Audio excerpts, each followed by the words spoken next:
بەڕێزان بەردەوامین گفتوگۆ دەکەین لەبارەی کێشەی موچەوە. ئەوزانین کێشەی موچە بەکوێگە ئەمساڵ چەند موچەی خەڵکە فەوتێ، ینی نوقڵانەی شەڕ لێ نەدەین، بەڵام با بزانین زانیاریەکان واقعەکە چییە ئەوەی لە بەغدا هەیە. دوایین زانیاری چیە لەبارەی موچەوە؟ گفتوگۆکەین لەگەڵ بەڕێز کاکاروان یاروەیز ئەندامی ئەنجومەنی نوێنەران عێراق. کاکاروان سڵاو لێ بێم، کاتت باش. واک لەمەوە بەرمن و تۆ گفتوگۆمان کرد لێرە لەم بەرنمەیە، تۆ وتت لانی کەم ئەگەر وا بڕوا 4 بۆ 5 موچەی فەرمانبەرانە فەوتێ بەداخەوە. ئێستاش لەسەر هەمان بۆ چوونی ئەم ڕێککەوتن و لێک تێگەیشتن و لیژنە و لیژنەکاریە موچەی خەڵک نایەنێتەوە یان تازە ڕۆیەوەی ڕۆی؟ وڵی کاگڕانکۆ من لە سەرەتای ئەم کێشەوە پێم وا بە بێ ڕازگۆیانە لەگەڵ خەڵکا قسە بکەین. واگەر شتێکمان پێ ناکرێ خۆ پێمانەکرێ ڕازگۆ بین لەگەڵ خەڵکایانی گەراریشمان پێ نەکرێت کە پێم وایە ئێمە لە پەرلەمان لەم خولە ئەوەی پەیوەندی بەلایەنی تەشریعی یاسایی ڕقابیەوە هەبوو بۆ چارەسەرکردنی کێشەی موچە وە کردمان و هیچ خولێک لە خولەکانی پەرلەمان و هیچ حکوومەتێک لە حکوومەتەکانی پێشووتری عێراق بەم شێوەیە چوارچێوەی یاسایی و دەستوری و ڕێگەچارەی پێویستدا نەدرا بۆ چارەسەرکردنی کێشەی موچە. بەڵام بەداخەوە کێشەی موچە وەک نەخۆشێکی لێ هاتووە. ئەم نەخۆشە هێنا برایە پەرلەمان عیلاجێکی بۆ نووسی فترەیەک و چارەسەر نەبوو. بردمانە محکەمەی ئیتیحادی کە قرارەکانی بات و ملزمەوە قابلی تەعن و تەمیز نییە،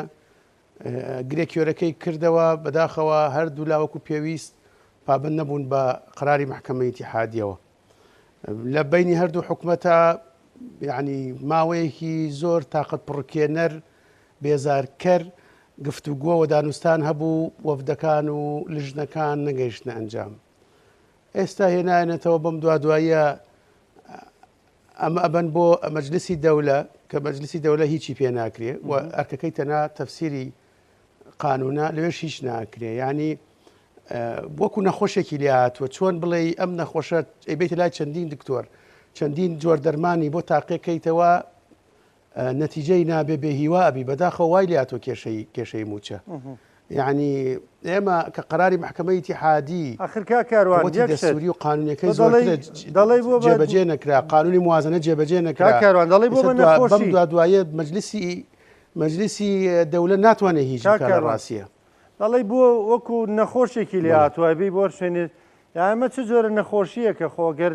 سەرەتانیش بێ ئێستا خۆشببختانە چاکە بێتەوە. ینی ئەم کێشەی موچەیە ئەمە چییە؟ ینی 50 شوێنی پێکرا وەکو تۆوتێ ئەوە ئێستا سپاردویانە بەدیان من پێم وایە کاگڕانکۆم نەخۆش موچە وەکو کێشەکە ئەڵین نەخۆش کە ئیرادەی نەبوو لە ڕووی نەفسی و ئامادە نەبوو هەر دەرمانێکی بەرێ جواب ناداتەوە دەرمانەکە وەکو پێویست کاریگەری نابێ و بەداخەوە هەردوو لا من زووتمە هەردوو لە حکوومەتی هەرێم حکوومەتی ئیتیحادی ئیرادەی چارەسەرکردنی ئەم کێشەیانە نییە و لە دڵەوە قەناعەتیان بە چارەسەرکردنی ئەم کێشەیە نییە، چونکە ئینسان کە ڕۆیشتە مفەوەزاتەوە و گفتوگۆی کرد و مەبەستی بوو کێشەیەک چارەسەر بکە لە بەرامبەر هەرێت تەنەزولاتەکە. یعنی ئێوە بهێنەوە پێش بیری خۆتان کاتی خۆی جەنابی مامجلال ئەچوو هەر کێشەیەک و چارەسەری بکە ینی بە نەتیجە لێ هاتە دەرەوە بۆ چونکە جەنابی مامجلال کە ئەچوە ناو هەر کێشەیەکەوە کە نیەتی هەیە بۆم کێشەیە چارەسەر کە لە بەرامبەرە مناڵێم تەنازولات یعنی چاوی لە هەندێک تەفاسیلە پۆشی بۆی کێشەکە چارەسەرکە لە خزمەتی خەڵکە. لەبەرەوە کاگڕانکۆ چارەسەرکردنی کێشە یعنی لە مفەوەزاتە ئەگەر تۆ یعنی دەرگای ترت نەبوو و ڕێگەی ترت نەبوو کێشەکەتی پێ چارەسەرکە ئەبێ لە بەرامبەرە هەندێک تەنازولات بکەی وە چاو لە هەندێک تەفاسیل بپۆشی، هەندێک وردەکاریە نەچتە وردەکاریەوە لە چارەسەرکردنی کێشە بچتە وردەکاریەوە چارەسەر نابێ. لە مەسلەی داهاتی نانەوتی فدراڵی ئەم وردەکاریەی کە حکوومەتی هەرێم و حکوومەتی ئیتیحادی کردویانەتەوە داهاتی نانەوتی فدراڵی و داهاتی نانەوتی و قانونی ئیدارەی مالی و فلان و فلان فلان وڵی کاکە ئەمە نەک هاوڵاتێکی ئاسایی کە بار و گوزرانی سەختەوە چاوەڕێی موچەیە زۆر جار دەستە بژێر نخبەش یعنی معلوماتی نییە لەسەرەوەی ئەمە چییە و مەجلیسی دەولەت چییە و قانونی دارێ مالی نابێ بچینە تەفاسیلەوە بە تایبەتی حکوومەتی هەرێم نابێ بچێتە هەنێ وردەکاریەوە ئەبێت چاو لە هەنێ وردەکاری ڕاوێژی بۆی لە پێناوی کێشە گەوراکە ئەیسا ئەم مەجلیسە هیچی شێکی تری مەجلیسە کاگڕانکۆ ئەزانی ئەم مەجلیسە با من بەعنی بە ئەمە زۆر سادە قسە بکەم بۆی هەموو خەڵ لێمان تێ بگا ئێستا من و تۆ ڕەنگە لەسەر شتێ ناکۆک بین پێمانەوە بێ شەرعیە شەرعینی حەلال یا حرام ئەچینە لای مەلایەک ئەچینە لە لای لژنەی فتووە پێمانەڵێ کاکە ئەمە وایە ئەوە وایە لە مەسلەی کێشە ئیداریەکانیشە لە مەسلەی کێشە ئیداریەکانیشە مەجلیسی دەولە پرسی پێ ئەکرێت تەفسیرەکە ئەڵێن بێ زەحمەت تەفسیرتان بۆ قانونەت چییە؟ دوو ڕێی جیاوازمانەیە سێ ڕێی جیاوازێ لەسەر ئەم قانونە ئێوە تەفسیرتان بۆچێ تەفسیرە دەن ئەوە ناتوان قرار بدەن و تەفسیر قرار نییە و قراریش نەبوو يعني ملزم هەردوو حکومت ملزم نین يعني جێبەجێ بکەن و ئەم مەجلیسە ئەم سیستەمە نییە ئەم سیستەمە سیاسی نییە کە لە دوای 2023ەوە عێراقی نوێ نیە ئەمە لە حکومی مەلەکیەوە تا ئێستا ئەم مەجلیسەیە کە لە دوای 2023 دووجار قانونەکەشی تعدیل کراوە ئەم مەجلیسە جگە لە ئەرکی ڕاوێژکاری محکمەی قەزای موظفین هەیە و محکمەی قەزای ئیداری هەیە هەر موظفێک کێشەیەکی هەبێ لەگەڵ وەزارەتەکەی هەسکا زوڵمێکی لێکراوە ئیداریەن ئەچێ لە دادگای فەرمانبەران لەوێ کێشەی بڵین سکاڵای خۆیەکە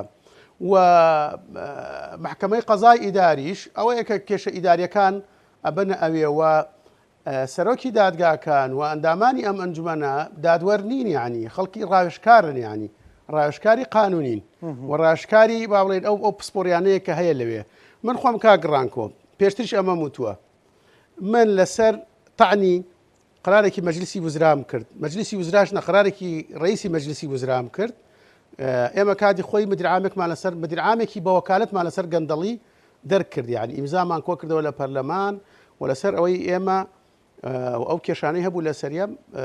نووسینگەی بەڕێ سوودانی لیژنەیەکی تحقیقیان دروست کرد یەکەم ڕاستپاردە لیژنە تحقیقەکە ئەوە بوو ئەڵێ ئەبێ ئەم مدیرعامە ئەعفا بکرێ لا بدرێ لادرا ئەنجومەنی وەزیران کردی بەدەستکەوت لە پێناوی بنەبڕکردنی گەندەڵی ئەمڕۆ سەرۆک وەزیران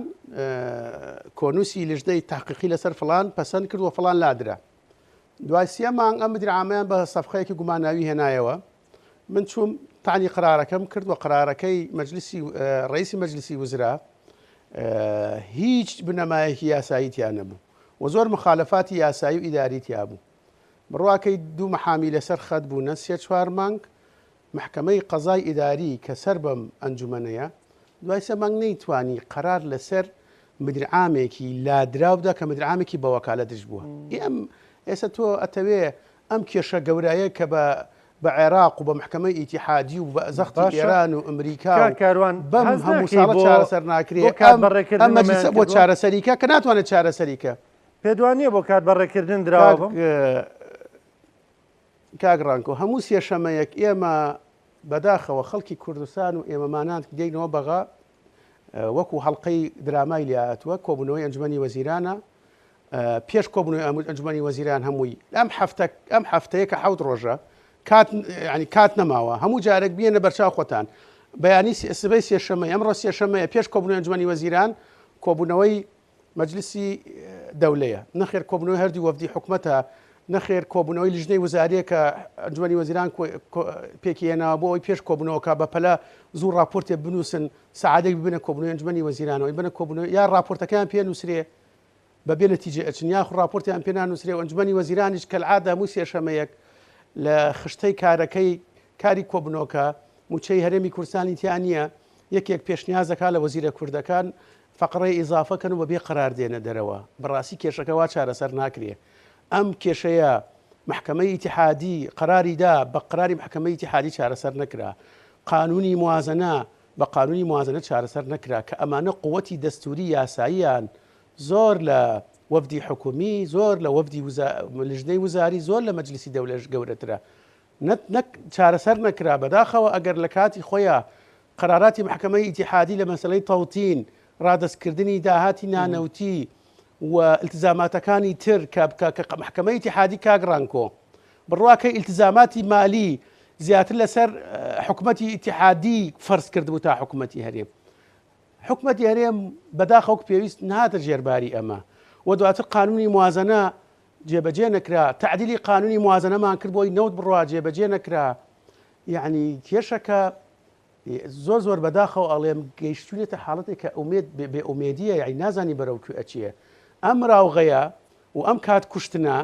تەنها بۆ ئەوەیە بگەنە لە دەرەوەی ڕێکەوتنەکان بگەنە شتێکی تر معاشی مانگی حەوت بێت لە مانگی دە معاشی مانگی حەوت بێ و لە مانگی 11 معاشی مانگی هەش بێ و ئەوەی کە من و تۆ یەک دوو مانگەوە پێشوتمان کە من زۆر ڕخنەم لێگیرا پەرلەمانتار چۆنەوە ئەبێ وا بڵێ کاکە خەڵک زۆر جار پێی خۆش نییە ڕاستەکانی پێ بڵێ کە وتمان 4 معاش بەلانی کەمەوە ئەکەوێتە ساڵی داهاتوو من ناڵێم ئەفەوتیە بەڵام ئەکەوێتە ساڵی داهاتوو کە کەوتە ساڵی داهاتوو دێت نایەت ئەوە شتێکی ترە کا کاروانیانی منطقی تایە مەسەلەن ئەرا حساب و کتابی خۆی داناخە لە سەری ساڵەوە خۆ لە مانگی 3 ساڵی ئایندەیە موچەی مانگی 11 بۆی مەنانێرێ ئەتوانن معالجەیکەن بەڵام بەداخەوە ئێمە موچەی مانگی 12 ئێسەیش مانگی 12 ساڵی ڕابردوو لە بینی ئەوەی حکوومەتی عێراق وتی ناردوومە هەرێم وتی نەگەیشتووە نەمانزانی چی لێ هات و ئەم حکوومەتە گەورە و گرانەی هەردوو لە ئەمەیان یەکلا نەکردەوە بۆ خەڵک و ئەم پەرلەمانەی ئێمە و ڕقابەی مالیە و کێ ئەمانە بەدوایە نەیتوانێ ئێمە حەسم کا بەداخەوە لەبەرەوە کاک ڕانکۆ ئەمە کات کوشتنە ئیرادەیەکی بەهێز نییە بۆ چارەسەرکردنی ئەم کێشەیە پێویستی بە ئیرادەیەکی بەهێزە ڕووی دەممان لە حکوومەتی هەرێمی کوردستانە ئێمە هەرێمی کوردستان حکوومەتەکەی خاکەکەی خەڵکەکەی وڵا بە هیچ شتێک ناگۆڕینەوە بۆی دوایی دەرنەچوون لە بەرنامەکە مزایدەمان بەسەرا بکەن و هەندێک قسەی بێمەعنا هەیە ئەمانە دیفاع لە عێراقەکەن و لە چی ئەوان هەرێمی کوردستان ئەبێ بێتە پێشەوە هەرێمی کوردستان ئەبێ واز لە هەنێ وردەکاری بێنێ وەزعی خەڵکی هەرێمی کوردستان سەختە وەزعی مالی و بژێوی خەڵکی هەرێمی کوردستان قورسە و ئەوەی مەسوولە لە گوزران و ژیانی خەڵکی کوردستان حکوومەتی هەرێمی کوردستانە بۆیە ئەوەی کە پێویستە نەرمی بنوێنیە ئەگەر عێراق هەنگاوێک هاتە پێشەوە ئەم 4 هەنگاو بچێتە پێشەوە حکوومەتی هەرێمی کوردستانە ئێمە لەم ڕوانگەیەوە دایمە ڕووی دەمان لە حکوومەتی هەرێمی کوردستانە تکایە واز لە هەنێ وردەکاری بێنن واز لە هەنێ تەفاسیل بێنن ڕێکەوتنێک بکەن لانی کەم تا کاتماوە لانی کەم تاسی و 2025 ئەم ڕێکەوتنە بکەن بۆی موچەی خەڵ نەفەوتێ دوای ئەوە دوای انتخابات چی ئەبێ نەتیجە انتخابات چۆنە بێ نەخشەی سیاسی لە عێراق چی لێ دێ مووقفی کورد چۆنە بێ حکوومەت کێ تەشکیلێکە ئەوە هەڵگرن بۆەوە چونکە بەڕاستی کاک ڕانکۆ ساڵی داهاتوو ساڵێکی سەختە بێ بۆ موچەی هەرێمی کوردستان ئێستا حکوومەتمانەیە پەرلەمانەیە لە عێراقا ناتوانین ئەمە چارەسەرکەین یعنی ناگەنە ڕێکەوتن لە حکوومەت بێ بەکار بڕێکەر تا پەرلەمان دەست بەکارە بێ نەتیجە انتخابات پەسەند نەکرێ و تا سەرۆکایەتەکان هەڵەبژێرێ و تا حکوومەتی تازە دروستە بێ و کورد لەگەڵە ڕێکە بێ و قانونی موازنە ئەنێرێ و ئەمە گاتە ناوەڕاستی ساڵی داهاتوو زۆر قورسە بێەوە بەداخەوە ئێمە یعنی لەم خولەی پەرلەمانەوە لەم حکوومەتە یەکێک لە هەڵە گەورە هەرە گەورەکان کە کرا ئێمە نەمان کرد سیاسیەکان کردیان پەسەندکردنی قانونی موازنە بۆ 3 ساڵ بە یەک دەفعە 3 ساڵ قرارماندا قانونی موازنەمان بۆم حکوومەتەی بەڕێز سوودانی پەسەند کرد و حکوومەت ئیشی بە پەرلەمان نەما یەکێک لە ئەرکە هەرەسەرەکەەکانی پەرلەمان پەسەندکردنی قانونی موازنەیە ئێمە ئەگەر هەموو ساڵی قانونەکە باتێتە پەرلەمان ئەمانتوانی شەڕی دەستەبەرکردنی مافەکانی گەلەکەمان بکەین و ئەمانتوانی بە پێی گۆڕانکاریەکان و پێی ئەو پێشاتانەی کە هەیە هەردوو حکوومەت مفۆزاتیان لە قانونی موازنەی 23 و 24 و 25 جێمان بکردایەتەوە یەکێک لە هەڵە هەرە گەورەکان بوو کە کرا هەم بۆ چارەسەرکردنی کێشەی موچەی هەرێم و هەم دەوری پەرلەمانی عێراقی زۆر زەعیف کرد کێشەی قانون و ئەومان بە هیچ شێوەیەک نیمانە ئێمە 2023 لە قانونی موازنە کێشەی موچەی هەرێمی کوردستان چارەسەر کرا و ئەو نەسەی کە هەردوو حکوومەت لەسەری ڕێکەوتن هێنرایە لژنەی مالیە و داخلی قانونی موازنە کرا و ئێمە لە پەرلەمان تێمان پەڕاندەنگمان پێدا و ئێمە قانونەکەمان تعدیل کرد یەکجار قانونی موازنەی 3 ساڵی تعدیل کراوە لەبەر خاتری هەرێمی کوردستان و چارەسەرکردنی کێشەی هەرێمی کوردستان کە مادەی 12مان تعدیل کرد ئەوەی 16 دۆلارەکە بۆ تێچووی هەر بەرمیلێکی نەوت ئێوە چارەسەر نەبوو ئەوە چارەسەر نەبوو ئێستا کێشەکە نازانم کاگڕانکۆ زۆر جارەگاتە نەتیجە و دێنەوە بە خاڵی سفر لەبەرەوە بەکووتم ئیرادەیەک نییە بۆ چارەسەرکردنی ئەم کێشەیە و قوربانی یەکەم و ئاخیر لەم کێشەیە موچەخوەری هەرێمی کوردستانە کە بەداخەوە ئێمە زۆر جار ئەمە ئەڵێن کە حکوومەتی هەرێمی کوردستان مەسوولە لە ژیان و گوزرانی ئەو موچەخوەرەی هەرێمی کوردستان کە کێشەی موچەی هەیە کە ئێستا ئەو یعنیەوە عێراق دەستی کرۆ بە دابشکردنی موچەی مانگی دا هێشتا حکوومەتی هەرێمی کوردستان موچەی مانگی حوتی دابش نەکردووەوە بە هەموو ئەگەرێکەوە ئەگەر ڕێککەونەکەوێتە مانگی دا ئەگەر ڕێک بکە موچەی مانگی جوانی وەزیران کاکاروانەوە بە هین بێ کاگڕان کۆ کێتە مانگی دا ئەم لە حەزەکەی باش بەڵێ ئەم لە حەزای من تۆ قسەکەن ئەنجومەنی وەزیران لە کۆبوونەوەی خۆیەتی سعاتی یەک کۆبنەوەکان دەستی پێ کردووە لە دەوروبەری سعاتی سێ و نیو کە کۆبنەوەکە بەرنامەی خۆیان تەواو بێ تەمان موچەی هەرێمی کوردستان لە کارنامەکە نییە ئەخرێت ئەگەر بخرێتە بەرنامەوە ئەگەر قراریش بدەن ئەگەر ئیشەڵڵا ئەمڕۆ قرار بدەن بڵێن موچەی مانگی حەوت سەرفەکەین کە من بە دووری ئەزانم بەداخەوە حکوومەتی عێراق جارێت تەمویلی وەزارەتەکانی خۆی بۆ مانگیدا تەواو نەکردووە بۆ مانگینۆ بڵێن تەواو نەکردووە بە هەموو ئەگەریەکەوە ئەکەوێتە کۆتایی مانگینۆ یا سەرەتای مانگیدە ێکەواتە کاروانەکە بەڕێکەوتنیشەوە بەڕێکەوتنیشەوە کاگڕانکۆ بەڕێکەوتنیشەوە پێم وایە چوار موچەی ئەم ساڵەکەوێتە ساڵی داهاتوو ئەمە گەر بەڕێکەوتنەوە کاروان ئەخورێ ئەفەوتێ یان ئەکەوێتە ساڵی ئایندا بکەوێتە ساڵی ئایندا حسابدا ئەخرێ خۆخابی لەو کاتە مانگی دووسێ موچە بنێرن ئەی خۆ ساڵی تازە دێ ئەو کاتە مەسەلەن دیسانە موچەی مانگی یەکوانن معالج هەموو شتێک کاگڕانکۆ بیانەوێ هەموو شتێکە توانن حلکن و معالجەی کاتی خۆی ساڵی پار ئەم کێشەیە بوو کە موچەی مانگی دوانزە دێت و نایەت و هاتووە ناتوە ئەتوانن یعنی معالجەی قانونی هەیە ئەوانەی کە پسپۆری دارایی لە لژنەی دارایی ئەزانن یعنی ئەتوانن معالجە بکرێ بڵێ بەڵام ئەمە ئەگەر بەڕێککەوتنەوە چوار موچەکەوێتە ساڵی داهاتوو ئەگەر ڕێک نەکەوتن بەداخەوە موچانەی تری کەماوە قورسە سەرف بکرێ باشە کاروان نقطەی ینی ململانێکە ڕێک نەکەوتنەکە لە چیایە داهاتی نانەوتیە نەوتە ینی چییە بۆی بیزانین ئیسا هەر دەڵێنەوە لیژنە پێگاتەوە دانیشت لەسەر چی ناکۆکنیانی هەردوو لاڵێ ڕێککەوتین هەردوو لاڵی کێشەمان نیە نا ڕێک نەکەوتون من پێتەڵم ڕێک نەکەوتون مەجلیسی دەولە هەفتەیەکە هیچ کاتێکی تریان نییە ئەمڕۆ کۆبنەوەیان داناوە ئەمڕۆ کۆبنەوەکە بەبێ نەتیجە بووە و ئەوەی کە من بیستومە هەر نوێنەری هەرێمی کوردستانتیا بەشدار نەبووە ئەمان نووسراوەکەیان ئاراستەی ئەنجومەنی وەزیران نووسنگەی بەڕێز سوودانی کتابەکەی ئاراستەی لژنەی مالەی مەجلیسی دەولە کردووە چاوەڕێن بەیانی سبەی دوو سبەی کۆبنەوەیەکی تریانەیە تەفسیرەکە بە هەموو ئەگەرێکەوە ئەکەوێتە هەفتەی داهاتوو و من پێم وایە ناتوانەمان حەسمیکەن بە هیچ شێوەیەک ناتوان حەسمیکەن و حکوومەتی هەرێم هەفتەی ڕابردووش کە نێردراوە بۆ مەجلیسی دەولە لەگەڵەوە بچێتە دادگای ئیتیحادی بچێتە دادگای ئیتیحادی دوو ئەگەر هەیە دادگای ئیتیحادی قەراری تازە لەسەر ئەم کێشەیە نادە دوو ئەگەرەیە یاوەتە داواکە ڕەت کاتەوە بڵێ اختصاسی منی ئەمە یاوەتانی پێشووتر دووجار پێشووتر قەراری داوە دووجار قەراری داوە لەسەر ئەم کێشەیە ڕەنگە تەکیل لە هەمان قەراری خۆی بکاتەوە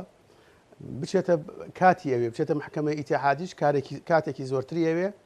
مەسلەی ئەو ڕۆتینەوە جراتە یاسایە و دەستوریانەی کە هەیە محکەمە ئیتیحادی کە من اختصاسم نیە نازانم چۆن داوا بینەوەوانە لانی کەم دوو هەفتەی ئەوێ لەوێشە و من پێشتر شتمە کاگڕانکەوە وەڵڵا بەبیللاهی نەپێویستی بە محکەمەیە نەپێویستی بە مەجلیسی دەولەیە نەپێویستی بە هیچە چونکە ئەم مەرحەلانەت بڕیوە محکەمە قەراری داوە دووجاری سە بۆی نێریتەوە بۆ محکەمە قانونی موازنەت هەیە جارێکش تعدیلیت کردووە بۆ ئەچیتەوە سەر قانون ئەمە باشترین چارەسەر ئەوەیە لە هەردوو لژنەکە هەردوو وەفدی مفاوز چارەسەریکەن نەینێرنە محکەم و نێنێرنە مەجلیسی دەولەوەمانە چونکە کێشەکە قوڵترە کاتەوە و چونکە کاتی زیاتریشە کوژێ و بەڕاستی ئەمەی کە ئەم قراراتانەی کە لە مەجلیسی وەزرای عێراق درێ بۆ محکەمە و بۆ مەجلیسی دەوڵە و لژنەی گوزاری و هەر ئەوەیە کە نەتیجەیان نییە هەردوو حکومت نەگەیشتێتە نەتیجە و کاتە کوژن و ئەیانەیە بڵێن ئێمە لە کۆبوونەوەی ئەنجومەنی وەزیرانە باسی موچەی هەرێمی کوردستانمان کرد هەر ئەوەیە ئەگینا باشترین حلەوەیە هەردوو لا ڕێکەون ێستا هەردوو لە نەوتە کۆمپانیا عێراق بە زەختی ئەمریکیەکان عێراق ڕازی نەبوو کە ڕێککەوتنی سێقۆڵی لەگەڵ کۆمپانی نەوتەکانە بکە کۆمپانی نەوتەکان وتیان ئێمە بە مەرجێک نەوت ئەدەینە سۆمۆ ئەبێ ڕێککەوتنێکی تازە هەبێ حکومەتی هەرێم ئێمە لەگەڵ حکومەتی ئیتیحادی حکومەتی ئیتیحادی سەرەتا بە بەڕێ سوودانیان و تو مستەشارەکانی تو ئەمە مەکە نابێ ئەمە بکەین چونکە ئێمە ئەساساً عەقدمان لەگەڵ شەریکاتانە نییە هەرێمەیەتی دوایی